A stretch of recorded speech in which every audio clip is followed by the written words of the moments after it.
how do you define your purpose? Your why for what gets you out of bed every day? Well, in this episode, we pick up where we left off with Jack Pirtle, the dairyman from Roswell, New Mexico, in a conversation that cuts deep for anyone who has ever hit a rock bottom, who has struggled with their faith, who realized that they were the one who needed to change. And Jack shares with us his very personal journey to define his own purpose, to connect with his faith and become the dairyman, the businessman, and the family man that God is calling him to be. That's what I've got coming up for you today on this UPlevel Dairy podcast. This is the podcast for dairy farm owners, managers, and advisors who are committed to profitability, sustainability, and excellence. I'm Peggy Coffeen, and it's my mission to bring you the conversations that will uplevel your skill set and your mindset so you can be a top performer in the dairy farming business. Have you put words around how you define your own purpose? So I don't know if you can see, I got my shirt on today. I see it. Rise Up Kings. Yeah. And so that was something I signed up for. I went to, it's a 3-day event. It was in Dallas, Texas. The guy that came up with the idea started in California, is now in Texas. But they really push on 4-pillar men. And so that was something that I wanted to do for myself, and I needed to do for myself at the time, because I focused, the purpose type kind of got blurred a little bit, I guess. And so I think my purpose, everything I do is for God's glory. And so right now, with this, it's kind of their thing. And so a 4-pillar man, working on my faith, my family, my finance, and my fitness. And I think faith-wise for me, if you kind of get that fixed and you get that kind of focus back on the right spot, then all this other stuff kind of falls into place. At the end of the day, did we show up? Did we do everything in God's glory? And are we going to heaven? And that's basically kind of what I wake up for. I'm so glad you shared that, Jack. I'm so glad. As you've chosen to prioritize this outlook on life, this 4-pillar man outlook, have you noticed at all any difference in the people that you interact with on the daily?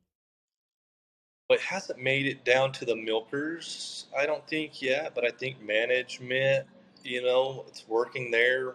My relationship with my father, who we're partners with, and my 2 brothers and my cousin and my sister. And so if you talk about those relationships, not necessarily like my breeder or my feeder at this point, it will trickle down to them, I think, eventually, but this is still pretty new.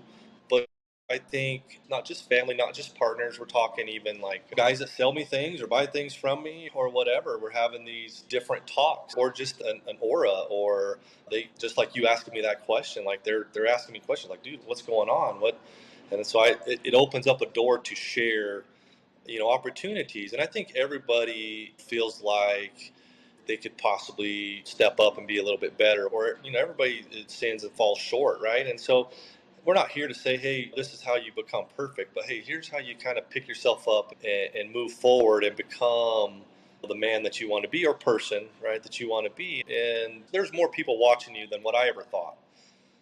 And it didn't take long after making a few little changes that somebody was like, hey, I noticed. And you're like, how or why? I didn't know that you were watching me that close. But yeah, so that's been really big with some of the people close to me and close by, and it's definitely starting to make an effect on the dairy, and it will eventually trickle down, and I want it to, all the way to the last person, right? That's one of the reasons I did it, for sure.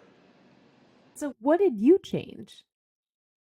What did I change? My morning was a big one, and faith first, right? And so I've been a Christian my whole life. I think I was 7 years old when I was baptized, and then recommitted as a teenager, and have been a man of faith my whole life. But it's kind of like you kind of take it and you put it in your back pocket sometimes, or you use it when it's convenient. And I think everybody in the ag industry is going to be somewhat similar in, have a background in faith. And how can you not? Looking at nature and looking at feeding the population, and this is part of God's plan. I don't think he wants us to run out of food, right? And so he's constantly helping us come up with ways or produce more so that we can produce enough for everybody to eat. But Just taking that time in the morning to, right now I'm going through the entire Bible as I drive around the dairy my first time around.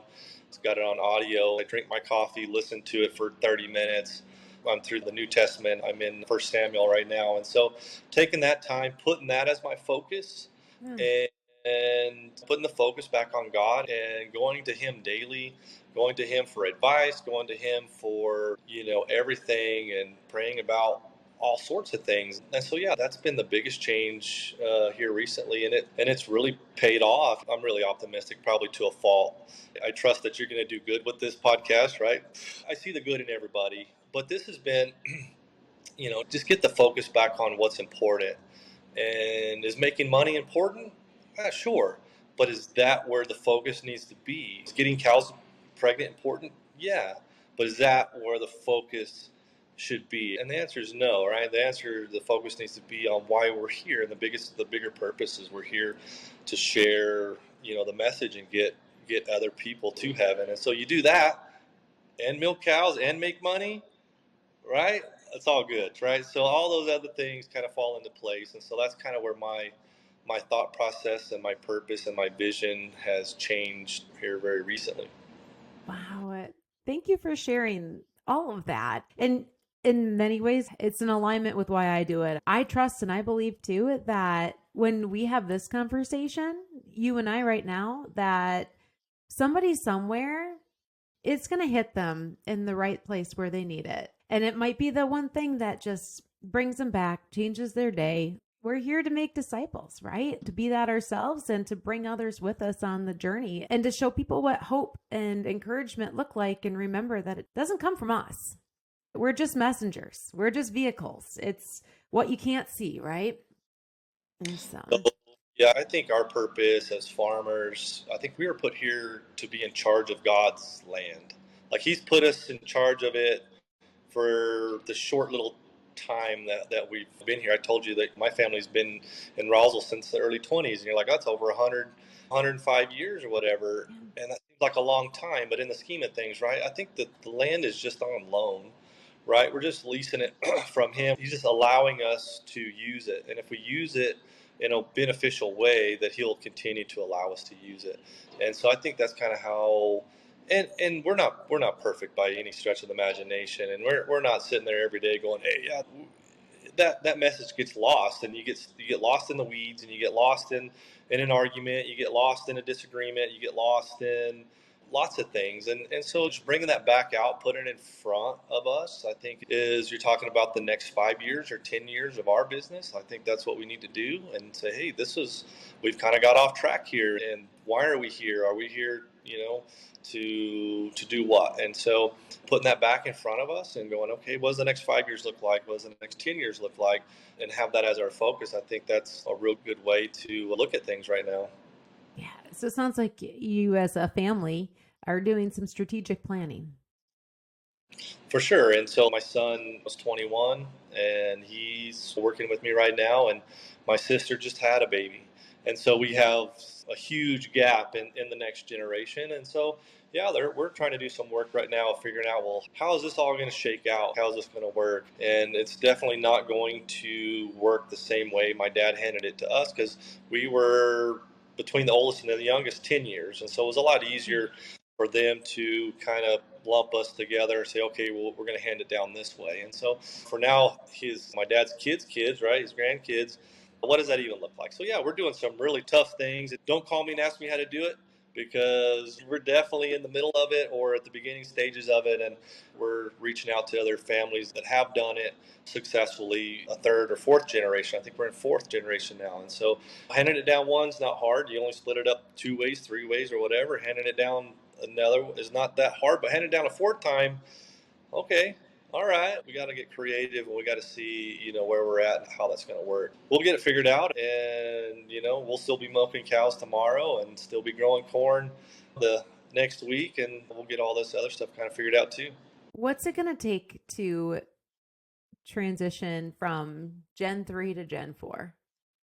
I don't even know that answer right now. I think we've looked at it, and expanding in the way that we were expanding in the 90s and 2000s is probably not going to be it.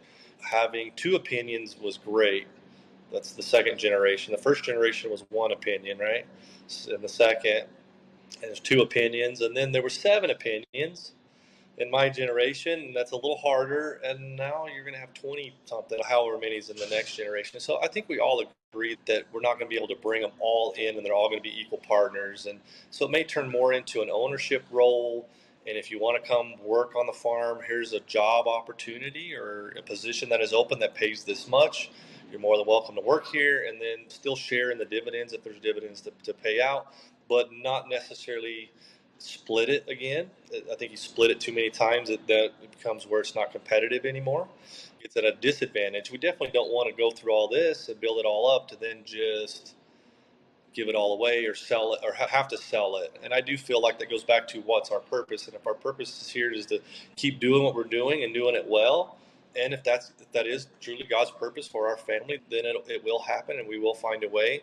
But maybe keep what we have as a nucleus. And then if my daughter has no interest in milking cows or being part of the dairy, she's going to be a dietitian, and she's going to go do her own thing. My son decided, you know what, I like animals, I like working outside, so I want to hang around. So we'll find a place for him. And will he have a place of his own eventually? That's probably which way we'll go. Get his own farm or his own cows or his own something, kind of a spin-off of the nucleus that we have now. As you talk about what that future could look like and what it's going to take to bring in Gen 4, for one, congratulations on being in a position where you and your family have built a business and built a life that you have kids that want to come back to. Like, that's huge right there. But what I commend you even more for, Jack, is your ability to bring it all back to the purpose and that central point. And I think it's very admirable. And I think it's inspiring to others too, because sometimes we separate business from our faith. But it sounds like for you, you found that one empowers the other. Is that true? I think you could very easily slide into a depression or into like a dark room or closed doors or a mountain you can't climb, right? And then how good are you going to be at your job, right? So you show up in the morning and you're sitting there going, there's no way I can get out of this. Like, what is your manager going to say? Or if you are the manager, how are you going to say? Or even if you're the milker or whoever, and you're like, oh my gosh, life is too hard. I can't make it, right? And so I think the big part of faith is knowing that this isn't the end. This isn't it, right? We're doing this for enjoyment, we're doing this to feed people, or we're doing this to make money to support our family while we're here on earth or help spread the word, right? But I think it keeps the focus on what's important. And like I said, I'm truly an optimistic, and then you put faith behind it, it's even 2.0, right? Optimistic times two. But you hit those times where it's like, how is this supposed to work, or why am I here, or I'm not going to be able to survive this. Why does that matter? So you put that in perspective, okay, so I lose this, but then what? If you go back to Job, where he lost everything and still had faith, that would be tough to go through, and I haven't had to go through that at all. That's been something like, this industry is pretty volatile, right? We went from $13 milk last June to $20 milk now, and it could be 13 by the end of this week. And so it's taken out so many families, it's taken out so many things. So to try to keep your mind right and try to keep your energy and focus in the right direction so that you don't get caught, I guess, stuck. Yeah, that's so powerful. Thank you. I wasn't expecting our conversation to go this way, but I also believe that people get connected for a reason and a purpose that's bigger than us. And so thank you. Thank you for that. I was going through your questions, and the last couple questions, that's kind of was the answers. I'm looking at the paper right now, and that's what I wrote down. I'm like, well, I didn't plan on that either, but that was the answers to your questions. So here we go. I want to make sure I give you the opportunity to share anything that we didn't share on that part, because the UPlevel 5 is my favorite part of our conversation. It's where we tap into more than just how many cows you milk and now you got to where you're at. Like, I love that, but the meat and the heart is knowing who people are and not just what you've done, but how you are while you're doing it. So I'm just going to take a minute to re-ask those one by one, and if there's anything else you want to share. But that first question about what does success look like to you, is there anything else you wanted to expand upon on that one? I used to think that success was making money, but I have found that to me, it is doing something that I love to do. And I do love dairy. I think we've kind of talked about it before, but come back to it, like providing a product that feeds a huge percentage of the world, right? And not only are we feeding a huge percentage, but that it's a good product and a nutritious product. It goes into so many things, and it's so good for so many people. I'm kind of in the nutrition world a little bit. My wife's kind of doing it. My daughter's going to be a dietitian, and it's such a good thing to get behind. And so I think success is knowing your purpose in life, and knowing that it's all for a greater good and a higher purpose. And in my family, I'm talking about my partners, which is my brother, cousin, sister, dad, and uncle, I think for us moving forward, success is going to be moving to the next chapter, to the next generation, and still being able to do it all together as brothers and cousins and nephews, and having a relationship, not just a business relationship, but a personal relationship with these people. So success is to continue what we're doing, and to be able to do it together. Yeah. And on purpose. Yeah, I love that. My next question for you, in just a couple of simple words, how do you want to show up each day? I just want to show up ready. What does that mean to you? So it's kind of ready for anything, right? Whatever you fill your heart up with, whatever you're reading, seeing, believing, whatever is inside of you is what's going to come out of you.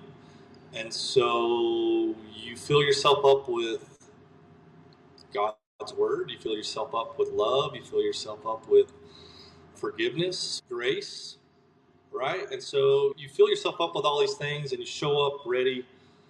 And whether it's at work, whether it's Saturday, whether it's Sunday, and you're ready. You're ready for whatever comes at you, because you're going to get those trials, you're going to get those situations, you're going to be in a great mood, and then you're going to get a phone call, or somebody's going to come around the corner and lay some heavy stuff on you. And so you got to be ready. How are you going to handle it?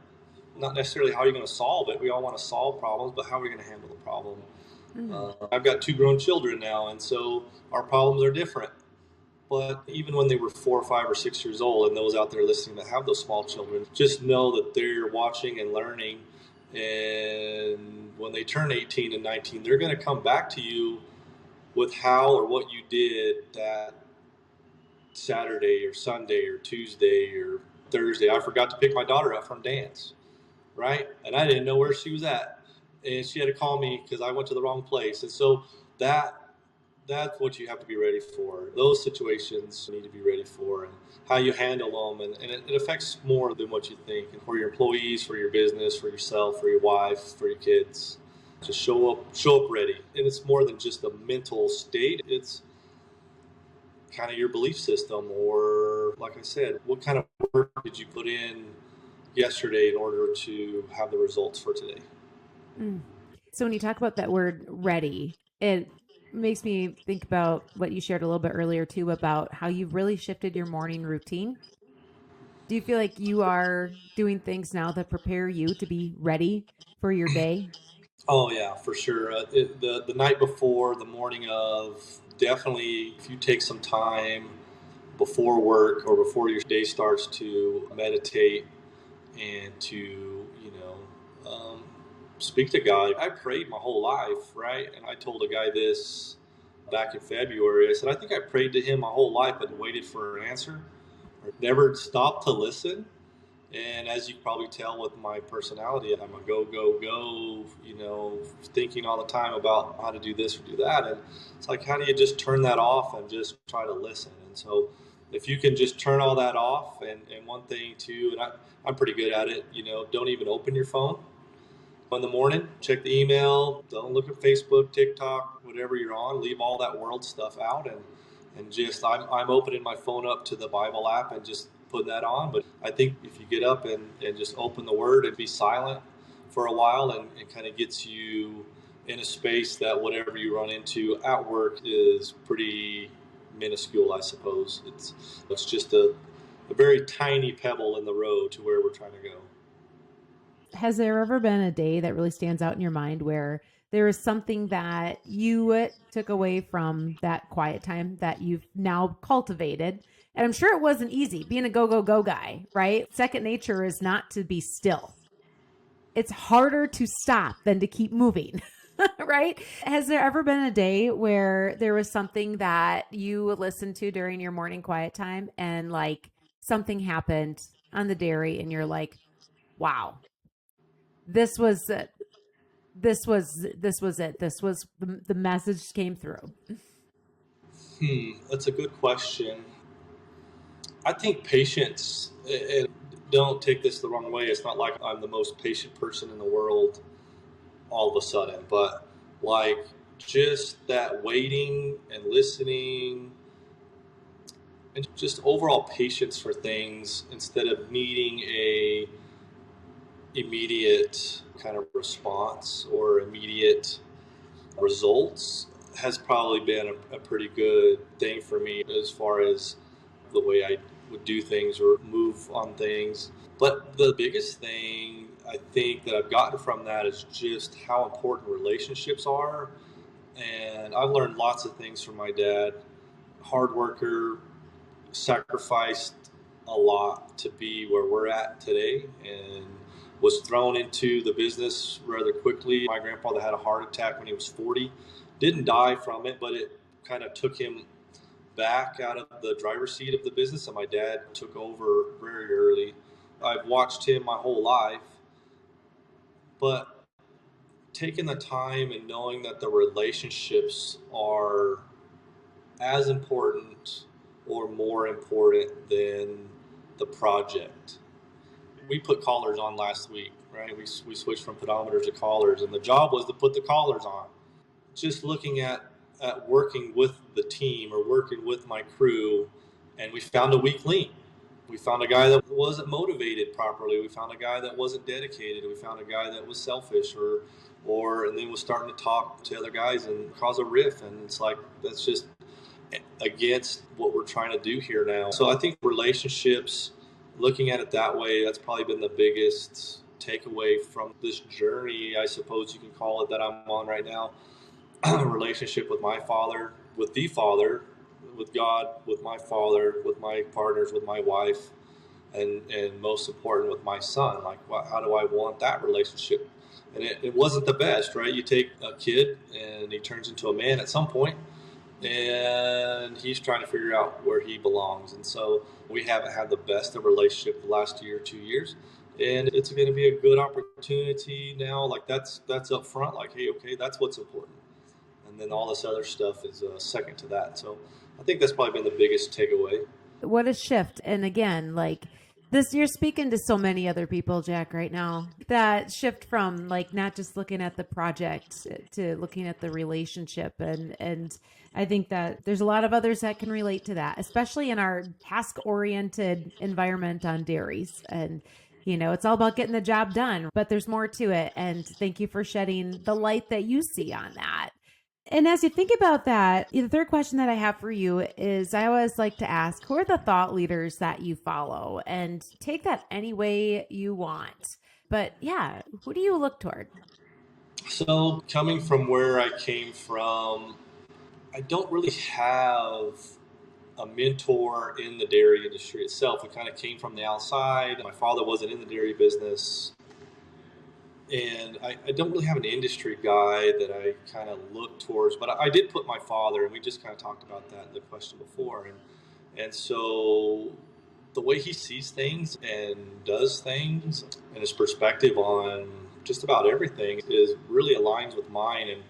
And so I continue to stay close with him, listen to him, ask him his thoughts, feelings on things, and all these kind of progressive moves or moves I've done have not been on my own. It's been with him and his blessing, and it's pretty cool to see a guy that's on the older generation kind of let me have my own thoughts and have my own way of doing things, and him going, yeah, that does make sense. So he's as forward thinking as I am, even though he still doesn't know how to use an email or his smartphone. We finally got him a smartphone like a year or two ago. So it's really good to kind of see how he's allowed me to be me. And then the second one is kind of going to go with the faith portion. Very new relationship with this guy that I follow, and his name is Skylar Lewis, and he's the one that kind of came up with this. Rise Up Kings is the name of the organization and the program that I'm currently in and following and stuff. And so he's changed a lot of guys' lives. God has been using him to do lots of great things. And something that he was talking about is you change a man, you change a generation. And talking about family trees, and that really hit home with me, right? And the iron sharpens iron, and having manly men again. And it's kind of been a battle for probably since the 70s, that being manly was a bad thing. And even growing up as a Christian in the church, and it's kind of like being loud or being authoritative or whatever was almost frowned upon, and it's like you need to be soft-spoken and be meek or something to be a Christian. And so kind of on the 3-day event that I went to, and then I've gone to another one, it's just allowing us to do manly things, to think as men, to be the leaders of our household, to be leaders of our businesses that God has intended for us. And so he's another one that I'm following really closely right now. And then he's got guys below him, different ones that I follow and that have really good insight and experiences and thoughts, and are really guys that I want to model after. They've put the faith first, and they've really put a lot of time and intention on their relationship with their families and in their jobs. It's not wrong to be successful. It's not a bad thing to earn money. And as you're a good steward with what you've been given, God gives you a little bit more. He gives you more talents to turn into more talents, to do more work for. And so I do believe that that's why we've been blessed. And I do believe that that's what will help us in the future. This is so good. Thank you. Okay, so what are the words that you live by? So what I try to kind of put in perspective is everything I do it for God's glory, and we're kind of circling back on some of the earlier answers. But long story short, if that's where my focus is, then and that's what I'm doing project A, B, or C for, then yeah, everything else kind of falls into place, and I can be who I want to be, who God intended me to be, who my wife needs me to be, who my partners need me to be. And so if I kind of live by that, then I think every day can be better than the one before. And question number 5, your next up level. Is there anything else you wanted to add on that note? My next up level, we were thinking goats. Like if we went Holstein, Jersey, like the only step from there is something smaller. And so we just got to go with the goats, I think. This is real serious, not serious. If I'm milking goats, you have my permission to call me and ask me what the heck I'm doing. It's just one of those things. I've made some jokes like, hey, if this move doesn't work, like, then we're milking goats. And I did say donkeys once, and it just kind of came off wrong. I don't know if we can find enough donkeys to milk. But what I also heard you say earlier too is that you really, as we talked about for a while, you've really just been digging into getting closer to your faith and making sure that you're not just taking it in and studying it, but living it. And that's so strong and so powerful. And I just am so grateful that you were willing to share that piece of your story. One last question. I swear this will be the last one. Was there something that prompted you to just really get serious about your relationship with God, your following of Christ? Because it sounds like you really you dove in. Yeah. So There's reasons why we do lots of things. I've made changes, like the change from Holstein to Jersey. I was backed into a corner, right? And so I kind of hit a rock bottom moment in my life, and just kind of like I think you mentioned earlier, like, hey, we get people kind of get put together on purpose, right? Like you finding me in this interview, and if we reach somebody, right? I'm not even on Facebook. I'm on Facebook, but I Facebook Marketplace most time. I haven't posted a whole lot of stuff. My wife's not really on it either. But yeah, I was just in a spot in my life that I know I needed some change. Like many of us, we look up one day like, how in the heck did I get here? Like, what am I doing here? And my faith was there, but it wasn't in the front. And it was causing me to fail in other aspects of my life. And so if I wanted to fix these other issues or where I was failing, what did I need to fix first? And so I was on Facebook, and I had seen the ad a year prior for this Rise Up Kings organization. And anything I see on Facebook is probably something sketchy or whatever. Yeah, I'd kind of hit a moment in my life, and I had opened Facebook for whatever reason, and this ad came across my screen, and I'm like, clicked on it, and it took me to a link, and I filled out some questions, and then a guy called me and says, hey, I see that you're interested in this organization, in this event. Tell me a little bit about your story, see if we think it's going to work out for you. And so after like 2 or 3 questions, he's like, yep, what do you think about investing in yourself? And I'm like, I don't know. I don't even know really what that means. And so he kind of went through the spiel, and I'm like, yeah, that's exactly what I need. And that was in January, I think. And then by the 1st of March, I went to this event, and I was already kind of doing some work prior to that, and 3 days of being with this group of men, and I think there was 40 something other guys with me, and going through all of this stuff with those guys and seeing other men change. I mean, it had a huge impact on my faith and outlook, and what I felt was important. What I felt was important before was gone. I had a new sense of purpose and opportunity, and I was never one to share my faith with anybody. I've kind of figured, well, if somebody could see me going to church, or somebody could see me living as a Christian, but I didn't ever really feel comfortable sharing anything. And so through all of this,